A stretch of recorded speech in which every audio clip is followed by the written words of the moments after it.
Olá pessoal, vai aqui continuar nosso estudo de como é que agiu o gestor da Mogno durante a pandemia. Então vamos lá? A nossa parte 2 aqui. Então, qual era a situação em março, né? Em março a gente vê o início da quarentena, shoppings e hotéis começam a ficar vazios, né? O comércio de rua ele vai sendo paralisado, existe um forte medo da alta no desemprego e queda no PIB. O IFIX em março chegou a cair 15,8%, sendo que no único dia ele chegou a cair 13%, né? Naquele sobe e desce cheio de circuit breaker. A liquidez nos fundos de investimento imobiliário cai bruscamente. Alguns dias chegou a negociar menos 100 milhões no total. E qual era a situação da Mogno, né? Todo o time passa a trabalhar em home office, uma decisão lá deles, do Nel Caldeira. Nessa situação nova, ele tinha que tomar as decisões rapidamente para enfrentar a crise. A situação nos fundos que eles tinham investido, né? Dos 5 fundos em shopping, 4 caíram mais de 20%.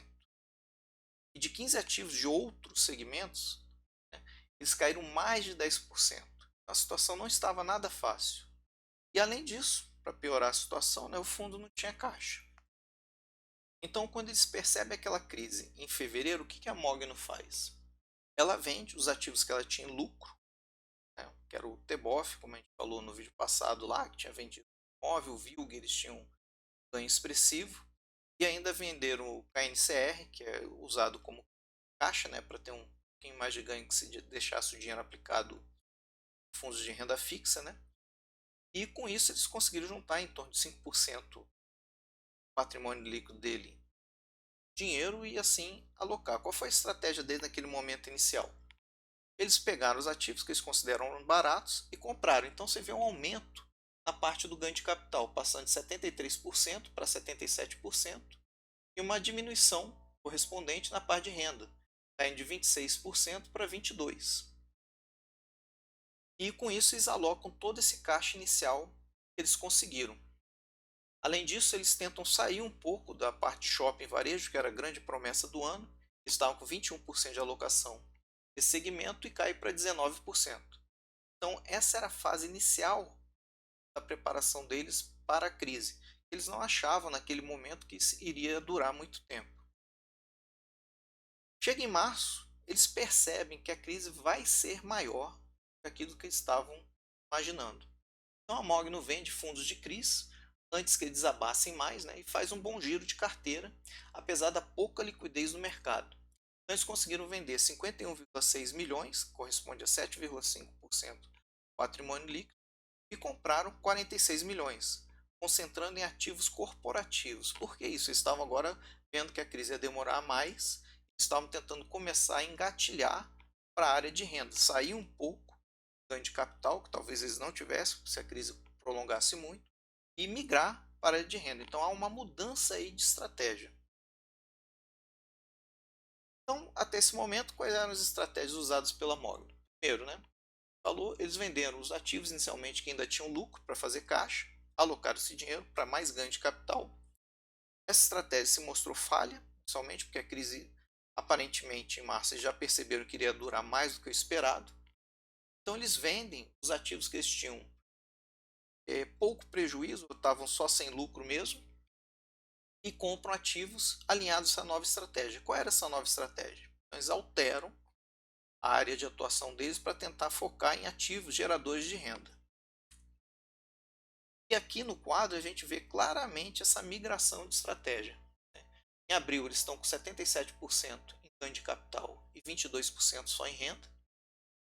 Aí chega maio, eles conseguem aumentar a parte de renda deles para 29% e diminuir o ganho de capital para 65%.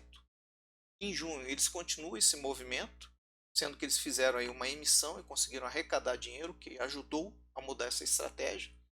Então eles aumentam a renda aí para 35% e o ganho de capital cai para 59%. Eles ainda estão com 6% do patrimônio líquido em caixa. E vem agosto, eles aumentam a parte de renda, como era esperado, para 41% e diminui um pouco mais o ganho de capital para 57%.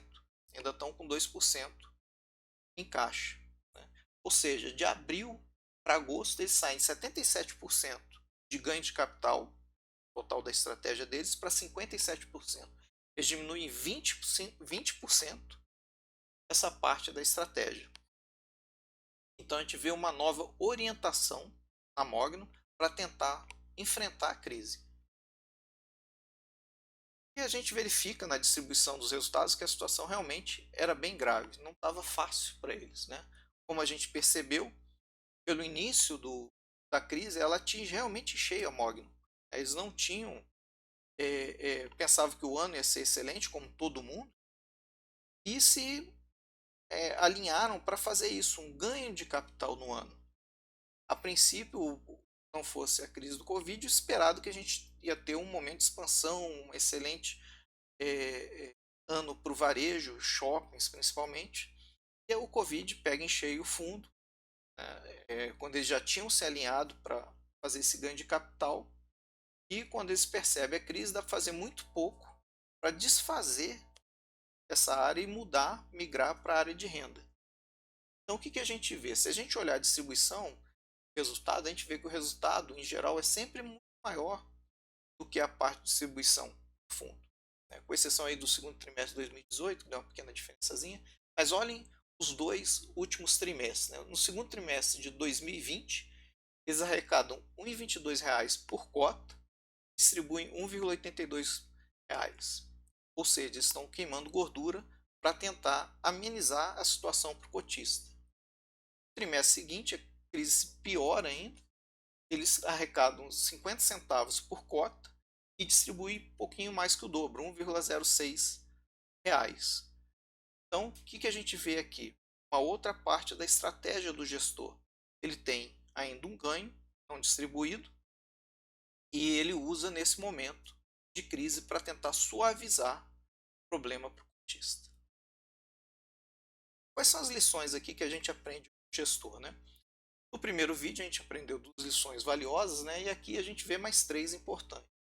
Então, primeiro, seja flexível, né? Mude a estratégia se for necessário e ajuste sua carteira para a nova realidade. Lição 4.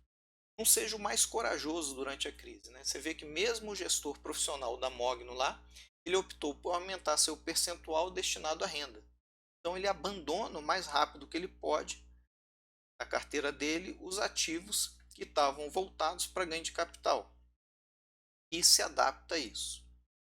Lição 5. Identifique seus problemas e haja antes dos outros, né? O tempo é fundamental nessa parte, né? O MGFF entendeu que não poderia contar com a valorização dos ativos para fazer ganho de capital, então ele prefere vender ativos até sem lucros ou com prejuízos pequenos, né, para investir em ativos que gerarão renda e estão muito mais descontados. O gestor tem que fazer tudo isso de forma rápida, time de home office. Então a gente vê a dificuldade que eles tinham para fazer todas essas movimentações que fizeram. Eu tinha feito um primeiro trabalho, né? E eu queria saber qual era o melhor momento de investir em FOFs. Esse primeiro trabalho me saltou aos olhos quando eu cruzei os dados do IFIX pela renda dos FOFs. Ficou claro para mim que quanto melhor vai o IFIX, melhor vai a renda dos FOFs. É fácil entender do porquê boa parte dos FOFs tem uma parte significativa do resultado deles atrelado ao ganho de capital. Então, se o IFIX está subindo, é mais fácil fazer esse ganho de capital. Então, qual foi a conclusão que eu cheguei? Que o melhor momento para investir nos FOFs é no início de um ciclo econômico, quando você vai ver a melhoria do país em geral. E o ciclo econômico se inverte, você começa a se desfazer um pouco dos FOFs e diminui a presença deles na sua carteira. Então, nesse segundo trabalho, o que ficou claro para mim é o tendão de Aquiles dos FOFs, principalmente os FOFs agressivos. Qual é essa conclusão que eu cheguei? Que toda queda brusca de preços, ou pior, uma crise, ela vai pegar os FOFs em cheio. Eles não vão ter caixa para comprar ativos baratos, né? Isso porque o FOF não pode se dar o luxo de ficar com dinheiro em caixa. Hoje, caixa ia render aí 0,15% ou 0,20%, enquanto que um ativo alocado vai render 0,50% ou mais, né? Então é muita diferença para ele ficar com dinheiro em caixa. E além dele não ter caixa para comprar ativos baratos, eles vão ficar sem a parte importante do ganho deles, que é o ganho de capital. Somando esses dois fatores, a gente vê que uma crise é muito prejudicial à renda de um FOF. Por hoje, a gente fica por aqui. Aquele abraço.